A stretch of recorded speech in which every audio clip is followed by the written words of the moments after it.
everyone, and welcome back to Mind Over Mana.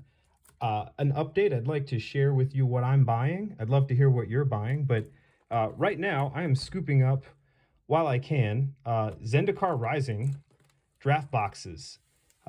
These are awesome. If you can get these for a good price right now, I would definitely do so. This is not financial advice, nor will it ever be. But what's great about this set right now is that these boxes are available for around $85 shipped on some websites. Even if they're $89 shipped, I think that's a great deal. I see these, you have to keep in mind, this is a standard release. It's on allocation, if not soon to be off, and it's got essentially masterpieces, box toppers.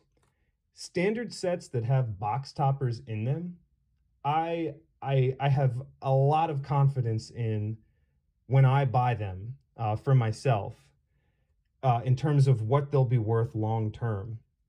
The box toppers differentiate this from something like Strixhaven. But then again, Strixhaven has the mystical archive. So there's a selling point to sort of both, right? But what I would consider going forward is the X factor.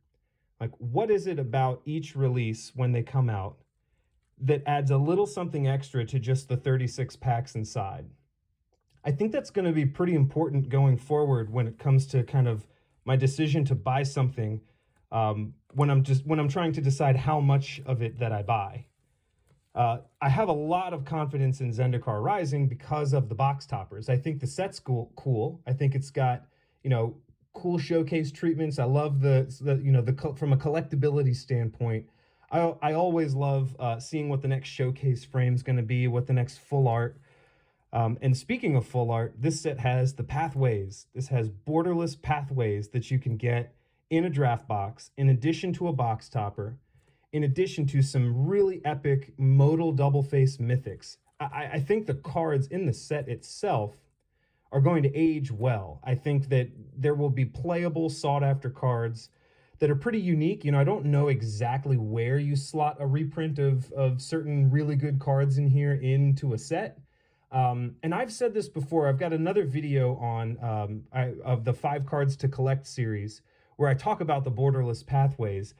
I wonder if I'm wrong. I don't think I am in the short term, at least. Never say never. But the pathway lands are such a specific design space. If you think about what you can do with a rare land cycle in a standard set, each set's got to have some form of rare land cycle that provides a color at least. Or in limited, that's important, but also in terms of just the standard deck building experience, there's got to be in standard at any point in time a rare land cycle that can produce the multiple colors. So in Zendikar Rising and Kaldheim, they were the pathways, the modal double face cards. You could pick a color and then boom, it comes into play, flipped onto the side that you choose, and it's that color. That's a really specific design space, and I don't know how you shoehorn that as a reprint into a standard set and just say this is the rare land cycle in this standard set. I would love to see how they do it, if they do it to another set.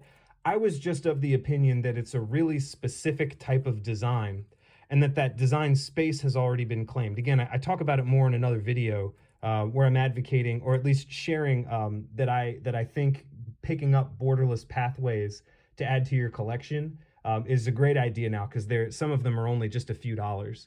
But anyway, if you can pick up Zendikar Rising for close to launch price, but somewhere between $85 and $90, that's awesome, because this is a set that I think will age really, really well. It's got really good collectible versions of cards inside of it, especially when you're talking about borderless cards. But there are 2 box toppers in here.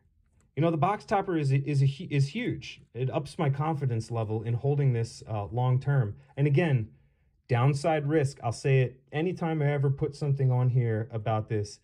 The downside risk to this is that the money I spent on them is dead. This box kind of stays around $100 forever because there is a million bajillion boxes printed, and I get to have a bunch more drafts than I thought with my buddies. That's the downside risk. I don't need the money that I spent on these. I didn't go into debt to buy them, and I'm not expecting a return. If they do rise in price, I've got a more than what you see here to just sort of spread my average out. If they do rise in price and I can offload a couple in the future to just sort of, cover the cost of having bought these, cool. But if not, fine. I'm stuck with an awesome set of Magic cards. Like if that's the worst case scenario, then I'm okay with that. So always be willing to accept. Little piece of styrofoam. Always be willing to accept the worst case scenario when you buy this. I am not a financial advisor. I do not offer financial advice. None of this is. I never will. This is just my advice on how to supplement your ability to collect and buy products like this. And I think the upside in buying sealed product is that over time, one of these boxes might be able to be sold to sort of offset the cost of owning the others. So anyway, I'm picking up Zendikar Rising while I can right now. Let me know, what are you picking up? What are you buying? Do you think that Zendikar Rising is a dud? Are you avoiding this? Do you think I overpaid, underpaid? Any and all comments, I'd love to hear them. And while you're at it, if you could do me a favor and like, comment, or subscribe to the channel, it really helps out a lot. I really appreciate the support so far, and I'm looking really forward to sharing whatever else it is that I'm up to with regard to collecting here. So until then, see you later.